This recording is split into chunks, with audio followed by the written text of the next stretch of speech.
Just before I introduce our first speaker to join me up here, I want to briefly tell you a little bit about a trip that Rob in the back, Josh over here, and I went on recently with the World Federation of Hemophilia to Senegal in West Africa. One of my major takeaways came when we traveled outside of the capital city of Dakar to this city about 60 kilometers outside called Thiès. And when we arrived at the only chapter outside of that main city of Dakar in Senegal, there was a chapter meeting, much like this, where community members got together to share stories and in large part introduce themselves to the World Federation and the other visitors who are a part of this trip. And their stories were very, very challenging. A lot of hardship, a lot of young death. Again, coming back to that lack of access to factor. But something that became very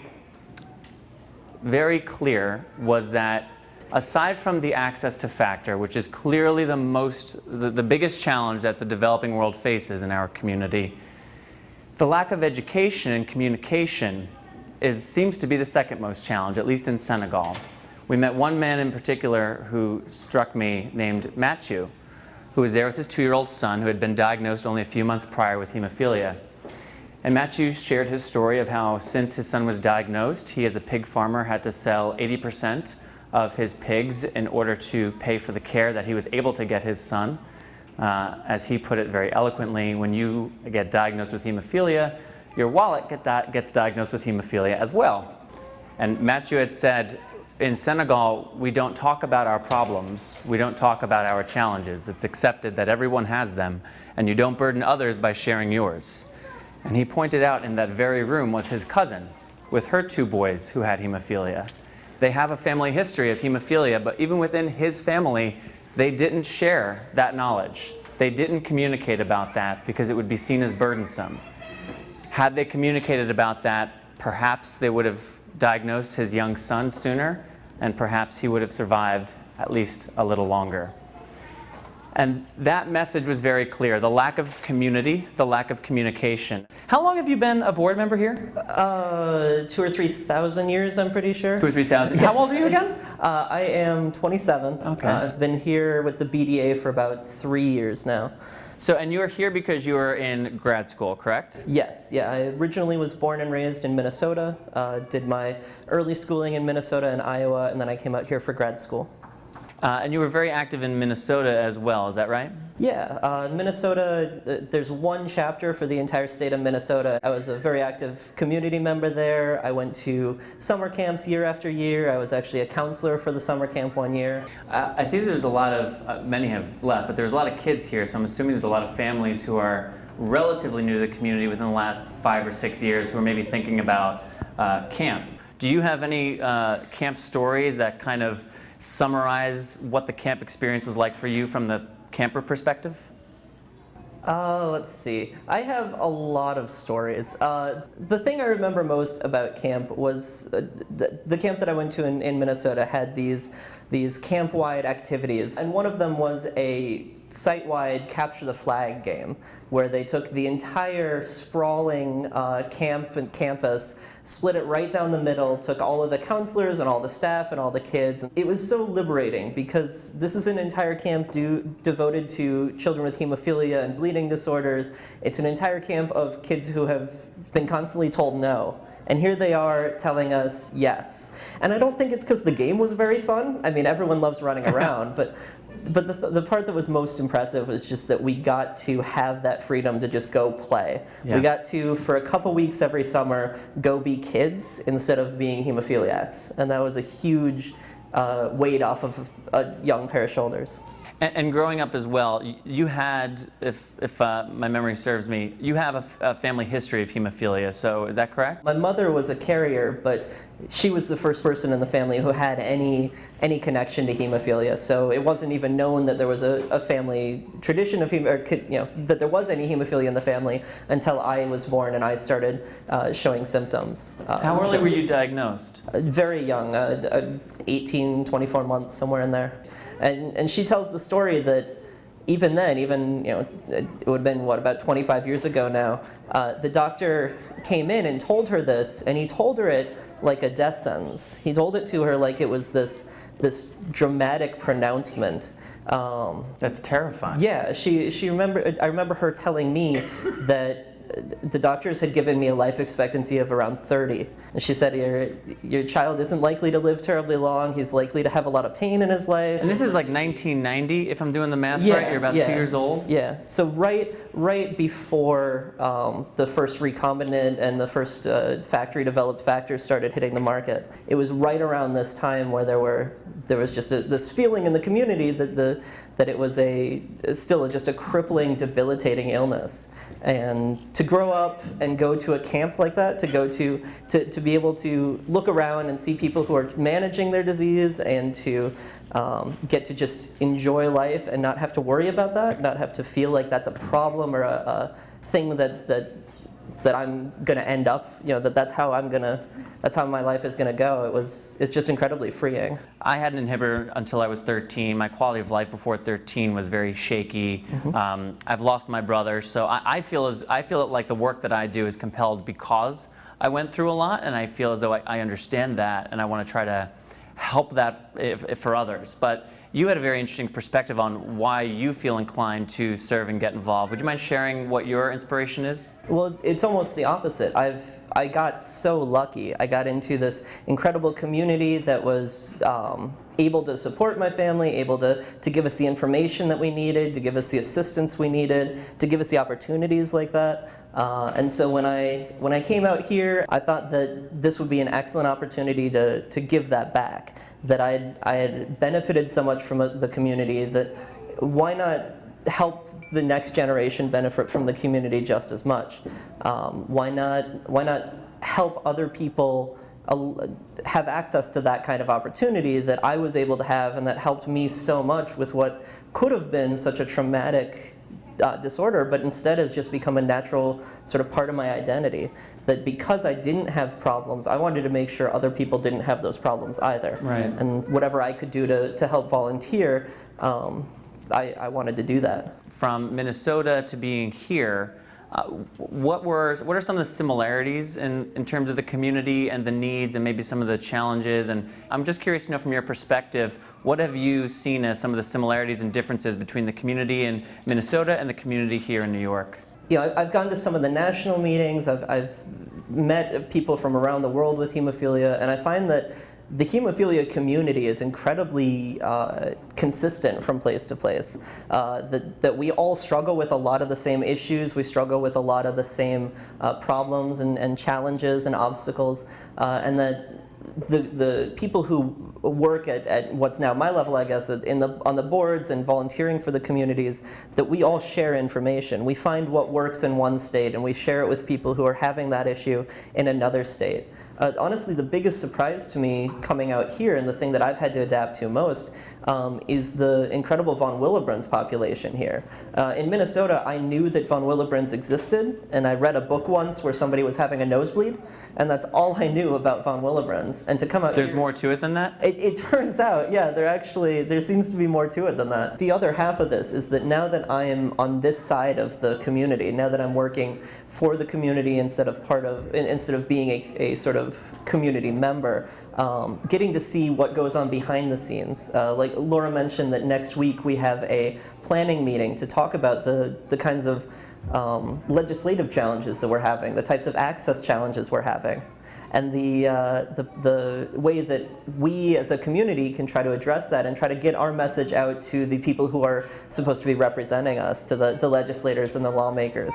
It's really interesting to see the planning side of it and to see the power that the individual families have. I was one of those families in Minnesota, and now I can see why those families are so important. That legislation and legislators talk to people who know policy and people who talk about policy all the time. But the power of a single family with a single child with a bleeding disorder who comes in with their vial of factor and says, "This costs me thousands of dollars every week."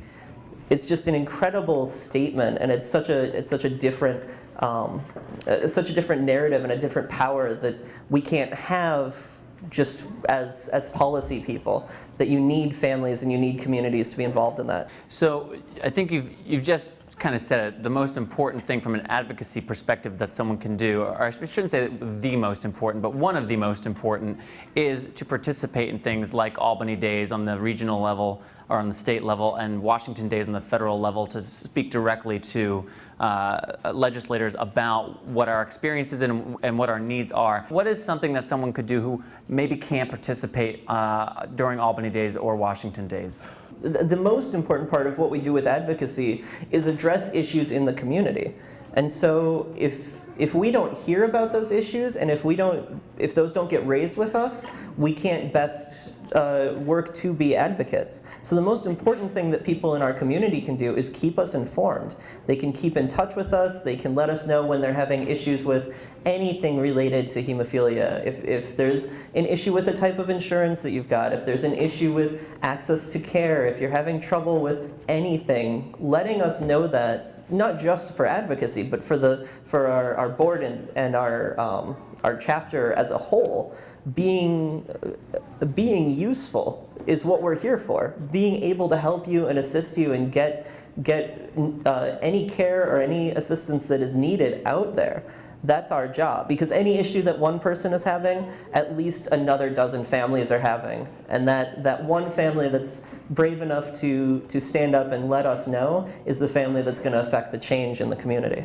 So switching gears now, again, a lot of families are here. You have a sister, and we were talking earlier this week about how growing up, there was an interesting dynamic when it came to being a part of the hemophilia community or the bleeding disorders community from the sibling perspective. Can you share a little bit about that dynamic between you and your sister growing up and kind of where that turn took place? Sure. I'm a little worried though, because this is going to end up on YouTube, and I just know she's going to find it and call me up, someday.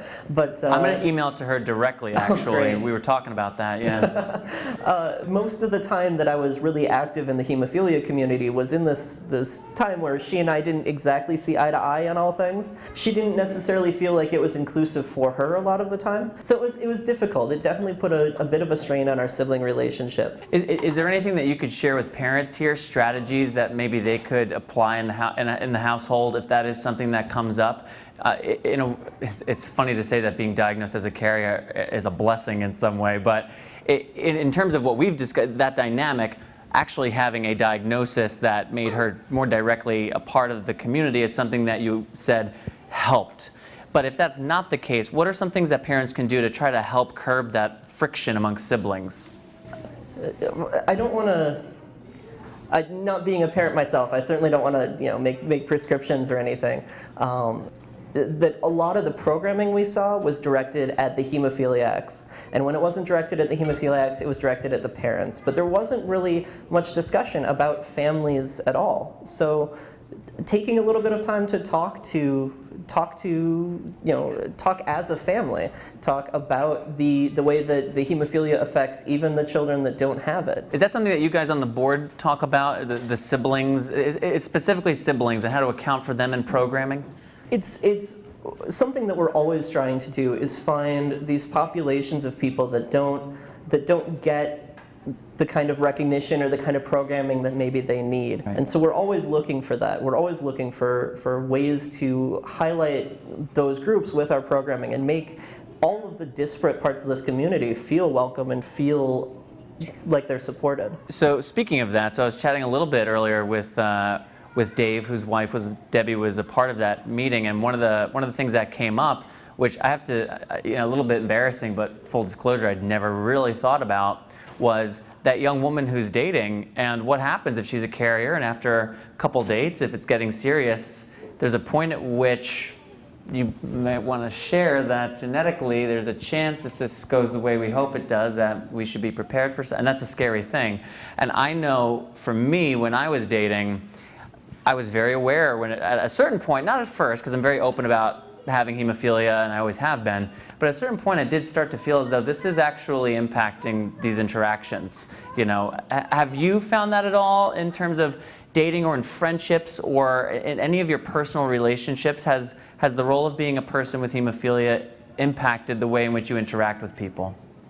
I think it has, but for me it's been mostly positive. Like you said, I've always been somebody who's been very open and upfront about this. I always wear my medic alert bracelet. I always inform people in appropriate situations if they need to know. All of my friends know. They all call me Bleeder. They all, you know, they're very aware. They even have the lingo down. Yeah. Wow. When I was younger in elementary school, I played soccer. And my team knew, because I had to tell my coach that, you know, if I got hit in the head with a soccer ball, this is a bigger deal than if any of the other kids did. Right. And my team sort of, some of them scoffed, some of them were teenage boys, you know, like teenage boys would be, but others were actually kind of supportive, and they would want to make sure that I did my shots before the games and that I took care of myself before games to make sure that I was able to play and participate.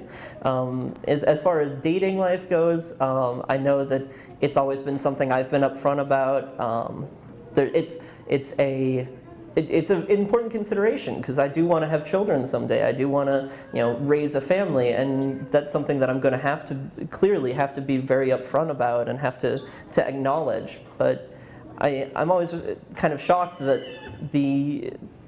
just the change in my lifetime means that the idea of going into things and having a kid with hemophilia or having somebody who'd be a carrier, that's not a scary proposition to me anymore. Not like it was when I was born. Right. You know? And so it's a thing that's worth considering. It's something that I'm definitely very upfront about. But it's not this shame, or it's not this hidden information, and it's not a fear that it could have been before. Now it seems like the worry is much more about how to manage it and how best to control it and deal with it, rather than how to even live with it. So tell us a little bit about what you've experienced with Lorenzo when it comes to going to the ERs and trying to advocate for yourself.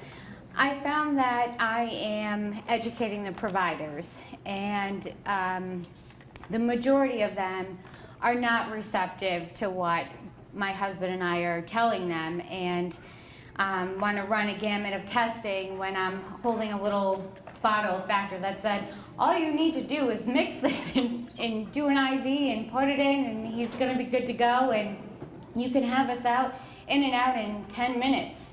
And it's, no, he could have a fractured foot or this or that, and it's, no, that's not it. Could you please call the hematologist on call? And so that in itself has been a pretty big challenge, that, you know, the HTC isn't always open, and when you go to the emergency rooms, some providers, you have to learn how to keep that firm voice and really say, hey, you're going to listen to what I have to say. So Lorenzo is diagnosed as severe? Is that correct? Or moderate? Oh no, we were talking about this. It's been... I would say moderate. Right. And as of now, he's treating on demand. So Correct. There's not factor in the home. Right. Is that something that you are considering because of these experiences? Because one of the things, as you were saying earlier, Jeff, about kind of some of the universal truths within this community, it seems as though people having problems at emergency rooms is just a reality of our community, because they don't know, because we are a very small population. So have you considered keeping some factor in the home and getting a prescription in the home so that when he has these bleeds, you don't have to go through that? We have talked about it. So we do have the factor in our home, and we bring it to the hospital, but we would like to get to the point where, you know, we're infusing Lorenzo and we avoid the whole ER trip. But he's to the point where he'll sit, he'll watch the infusion. He's pretty good about letting us get to him and give him the infusion. So.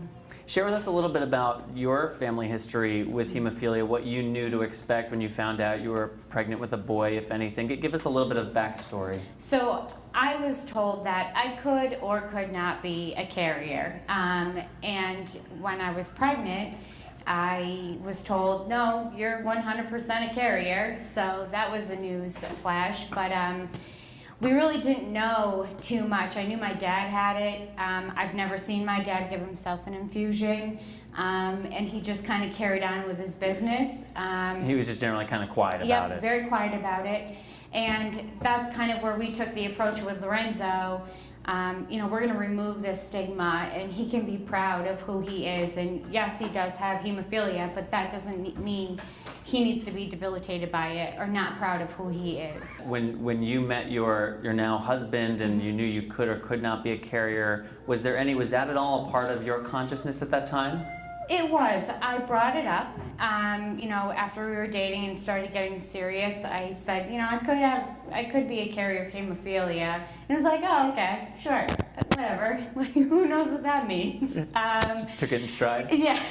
So then we decided to get married, and then, I ended up getting pregnant, and we were like, okay, so we should probably get some more information about this. He was 100% supportive about it, and I think it was just talking to people, finding out what it meant, and going from there to see what we were actually going to have to be dealing with. And once Lorenzo was born and diagnosed, how quickly were you involved with the community and learning from other new parents and other folks in the community? When did that start? I would really have to say it was probably after the first year. The first year was kind of like that paranoid mom of, oh my God, is there something going on? Is this more than just him coughing on something? Right. But afterwards, and dealing with it and really letting it sink in, because it actually took a while for that to happen. At what point did it start to sink in? I'm curious. Honestly. Yeah, why not, huh?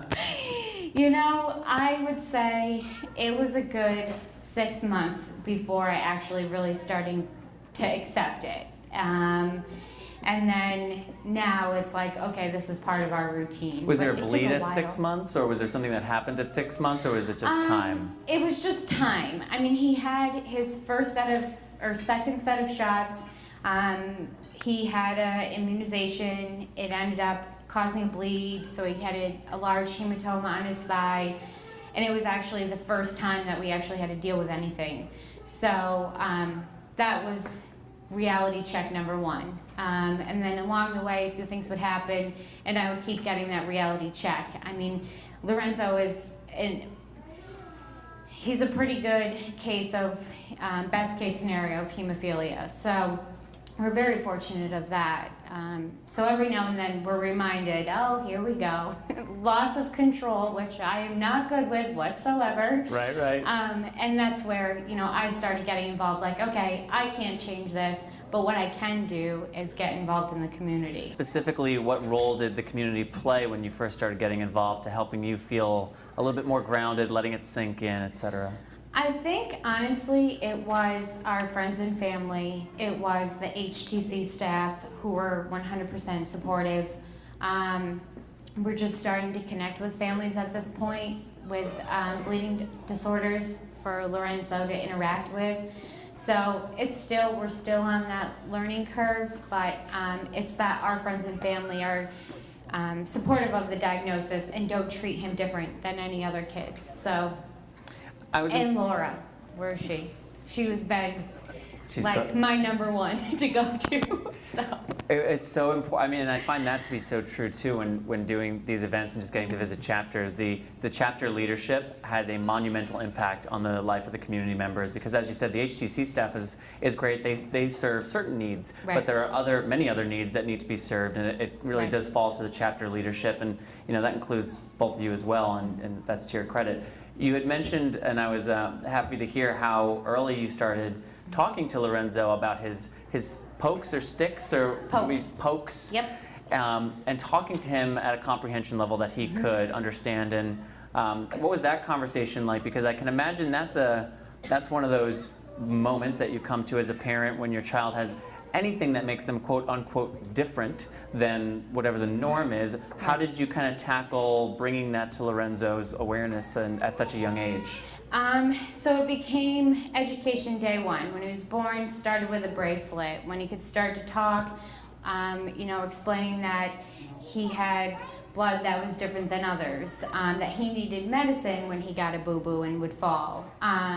We would talk about the process of getting the medicine and dealing with it, and taking that bubble and instead of it making it so small, making it big. So he learned how to control his own body and talking about, we could do this and this could be a result of whatever action he's taking.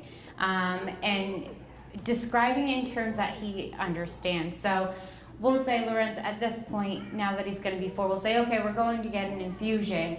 But earlier than that, we'd say, we're going to get a poke. And we're not, and we want to change to, yeah, it's uncomfortable for a minute, but you don't want to make this a huge, fearful process of where they're going to regret it instantly. And there's a cause and effect of, I'm going to get this infusion, and it's going to make me feel better.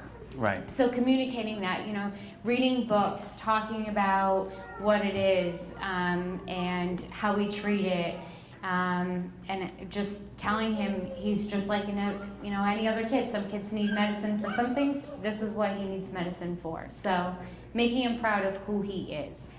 And for a parent who might say, well, for me, my child is going to have enough adversity in his life. I am taking care of it right now. He can't do it himself anyway. Right. He can't understand enough anyway at this point. I don't want him to feel different, so I don't want to address it until he's older. Mm-hmm. What would you respond to that hypothetical parent? Just based on keeping Lorenzo informed of the plan, making him a part of the plan, having him make decisions, he's gaining a little bit of that control and knowledge to be able to say, when the doctor's giving me a hard time in the ER, he'll say, I just need my poke, and he'll stick up for me.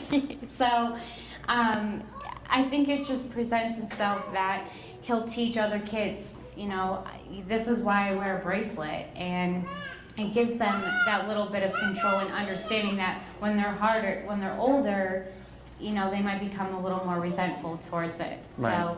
And he's willing. He walks in, he'll sit for his arm for the infusion and hold it out for staff to get, to where they need to do. And I just think it makes the treatment process a little bit easier.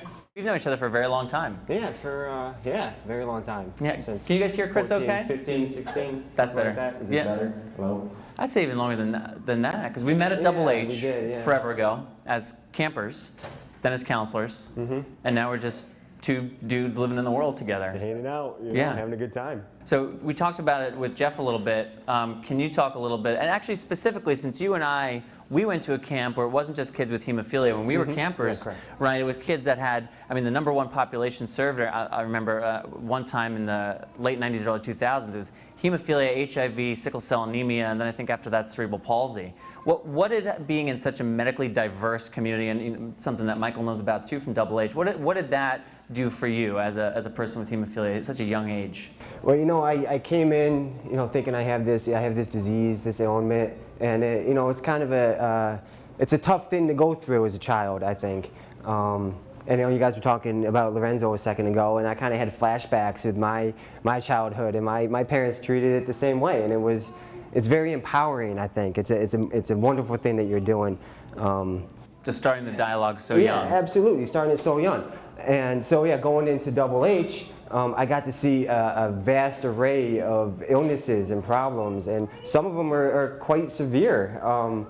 But some of these kids who have these strong problems, these strong illnesses, are the happiest, go-luckiest people you've ever seen in your entire life. And it gave me this thought that, hey, things aren't as bad as I think they are. There's no need to be upset. There's no need to be sad. Just live life and enjoy it. And I imagine you still see that because you work at Albany Med. And what is your title there again? I'm a patient care associate. And you've been doing that for how many years?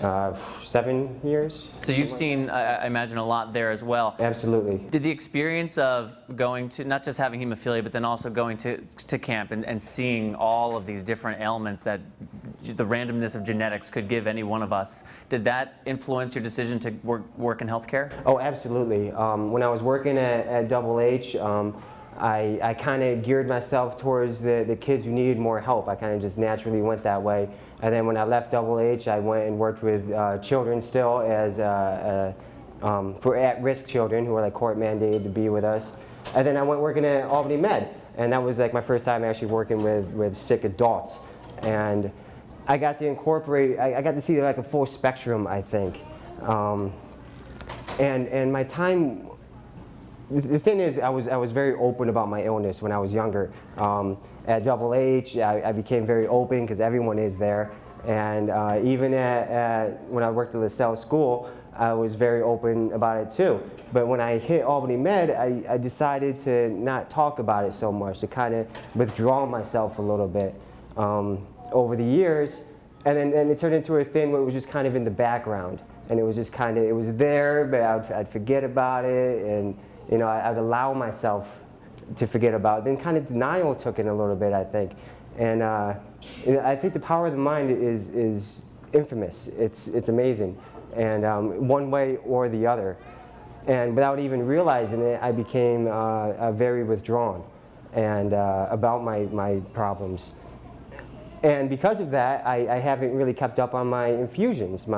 So I'd say, like, I'm supposed to infuse 3 times a week. I'm really doing it maybe once a week at best, maybe a little bit less. And you've noticed the difference in terms of your health with that change? Absolutely. I mean, not a vast difference, but you know, I find myself limping here and there. I might wake up one morning and be like, I feel a little sore. When was the last time I infused? Oh, like 10 days ago. Maybe I should do that, you know? So, you know, that type of thing. So I so appreciate how honest you are, because this would be, I'm sure there are people, I mean, you got Papa sitting right Papa here, sitting I'm right sure there. going like, Mom's not here, is she? No, she's in the next she's room. in the other She's room. going to hear about this. So, making me stressed. Look, yeah, you got poor Lorenzo's mom I'm thinking sure that's there going to are him one people- day.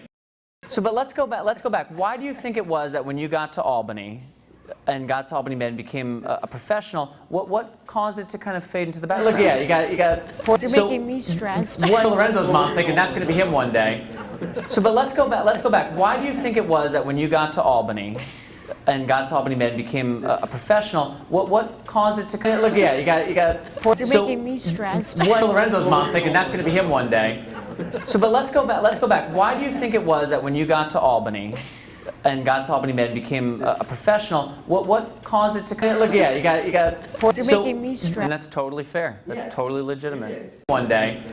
So, but let's go back. Why do you think it was that when you got to Albany and got to Albany, what caused it to Albany Med and became a professional? Look, yeah, you got poor, and that's totally fair. That's Yes. totally legitimate. It is. But One day. So, but let's go back. Why do you think? Right.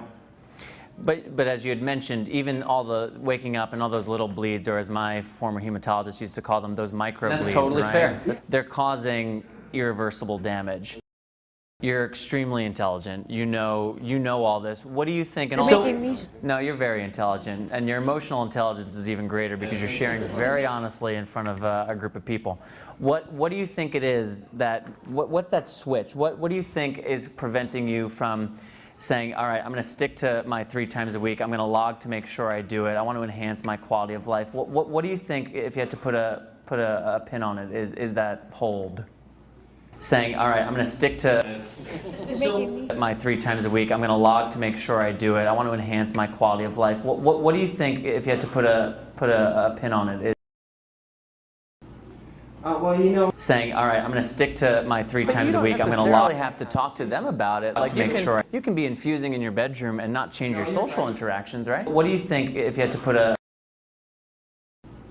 well, you know, my 3 times a week, I'm going to log. Necessarily have to talk to them about it. Like you can not change your social accountabilities, right? but like I said, What do you think, if you had to put a well, you know, my 3 times a week, I'm going to log them about it. Like you can. All right, so I'll make you a deal. Ability. Starting tomorrow, I'll be your hemophilia accountability buddy. And we're going to give each other our regimens. Because I travel all the time, and sometimes like I'll do it in the morning, and it's fine, but you know what? I shouldn't. Let's you and I be text buddies, and let's hold each other accountable. We'll try it till the end of the year, and if it seems to be going well, maybe we'll carry it into the next year. Necessarily, is that deal? All right, deal. Here we go. We're accountability buddies now. So going forward in your work, what do you see as your long term? We were talking a little bit about kind of what you're thinking. You know, we're basically the same age, and at that point where you start wondering, am I going to continue down this path, or do I want to try something else, or at what point am I too old to try a new field? Where are you thinking about in terms of the next steps for you professionally? What you're thinking, you know, what do you see as your long term? Going to continue down this path, point where you start wondering, am I else, or at what point am I path, or do I want to try something too old to try a new field? Where are you thinking about in terms?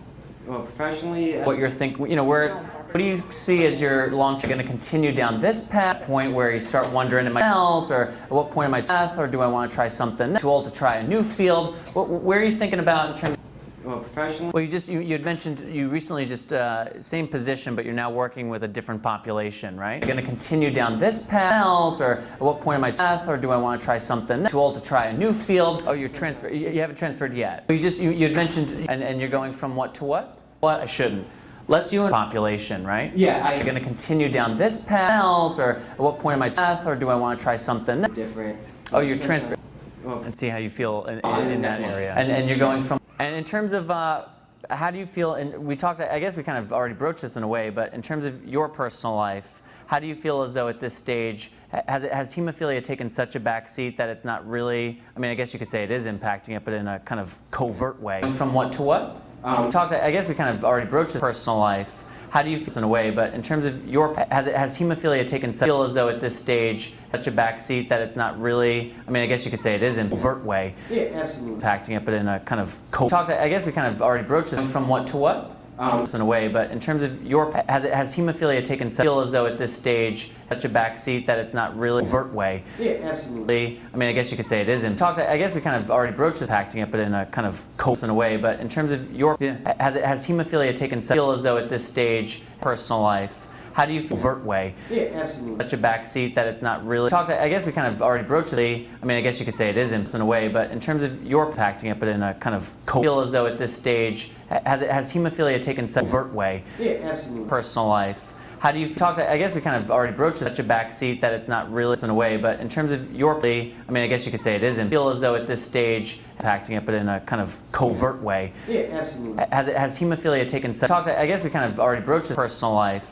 How do you feel in a way, but in terms of your such a back seat that it's not really feel as though at this stage, I mean, I guess you could say it is in covert way. Yeah, absolutely. Impacting it, but in a kind of I guess we kind of already broached this. Has hemophilia taken such personal life? How do you feel in a way, but in terms of your feel as though at this stage such a back seat that it's not really? I mean, I guess you could say it is in covert way. Yeah, absolutely. Yeah. And you I guess we kind of already broached this, impacting it, but in a kind of personal life. How do you has hemophilia taken such? Feel as though at this stage in a way, but in terms of your, I mean, I guess you could say it is in covert way. Yeah, absolutely. Yeah. And you I guess we kind of already broached this, impacting it, but in a kind of personal life. How do you has hemophilia taken such? Feel as though at this stage in a way, but in terms of your, I mean, I guess you could say it is in covert way. Yeah, absolutely. Yeah. And you I guess we kind of already broached this, impacting it, but in a kind of personal life. How do you has hemophilia taken such? Feel as though at this stage in a way, but in terms of your, I mean, I guess you could say it is in covert way. Yeah, absolutely. Yeah. And you I guess we kind of. Has it been challenging working with people who are have a diagnosis or where they're reaching end stage of life? Has that been something that has affected you maybe more so than you could have anticipated? Yeah. And you Has it been challenging working with people who are have a diagnosis or where they're reaching end stage that has affected you maybe more stage of life? Has that been something? at times, yes. Yeah. And you Working with people who. Has it been challenging diagnosis or who are having that has affected you maybe more where they're reaching end at times, yes. stage of life? Has that been something working with people who? Yeah. And you Has it been challenging diagnosis or that has affected you maybe more who are? Was there a particular story or moment with someone that they shared? Because having spent a little bit of time as well with folks who are reaching the end of their time. The willingness to share often seems like it's much higher, especially if they are in the company of an empathetic person. I'm curious, have you received stories from people, any stories that have really stuck that you could share with us? The willingness to share often seems like it's much higher. next month. And you're going to the company of an empathetic, oh okay, especially secret stories. Receives, all right, fair enough, I'll respect it. We don't know about it. But you don't, that you could share with us? The one seems like it's much higher. Willingness to share often company of an empathetic person. Share them though. Oh, okay. Receive stories from people. But like I said, I feel we don't know about it. But you don't. But you're now working with a different. The that you could share with us. Willingness to share often seems like it's much higher. Share them though. Oh, okay. Company of an empathetic person. But you know, like I said, I feel. All right, fair enough. I'll respect it. But you're now working with a different, right? Especially if they are in the willingness to share often that you could share with us. Share them though. Oh, okay. It seems like it's much higher. Company of an empathetic person. If you think that you can't. All right, fair enough. I'll respect it. Do it. Right. And if you think. The willingness to share often, especially if they are in the. Share them though. Oh, okay. It seems like it's much higher. Company of an empathetic person. If you think that you can't. All right, fair enough. I'll respect it. So I just have one question left. The same question for each of you. So actually, let's pass the mic down to Jeff. We'll start with him. I'm just curious to know, between this annual meeting now and annual meeting next year, is there one goal that you have with regard to the community, or one thing that you'd like to see change, one thing you'd like to accomplish? Give me a focus from your perspective of something you'd like to see us make progress on between now and next year's annual meeting. An annual meeting next year, with regard to the community, or yourself as a person with hemophilia. One thing you'd like to accomplish, and seems like it's much higher. Give me a focus from your perspective of something. A lot of honesty coming up here. All right, I like progress. You want to get in on this little accountability the thing we got community, going or one on? thing, an annual meeting next, one thing you'd like to accomplish, and seems like it's much higher. Infusion game as well. Perspective of something you'd like to see now in next year's annual meeting. All right, I like it. You want to get in on this little accountability?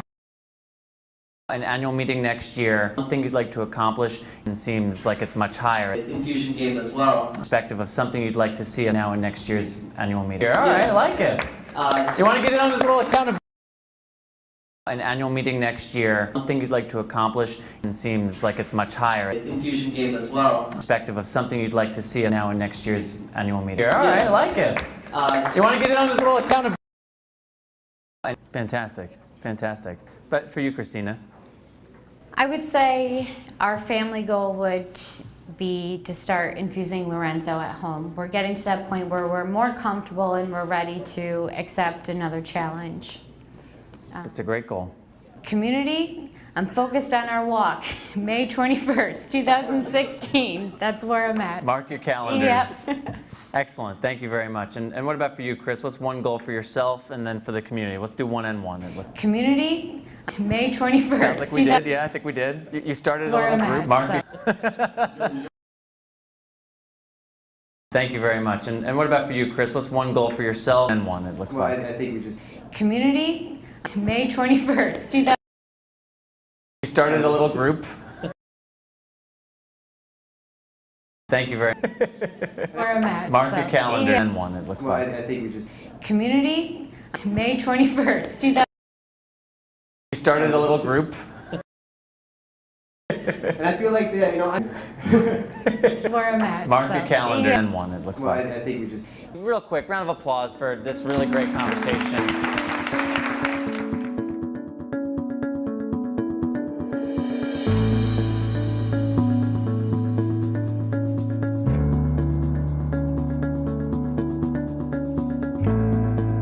To watch video from any of our previous Powering Through sessions, visit poweringthrough.org, or to learn more about National Cornerstone Healthcare Services, NCHS, visit nchswecare.com.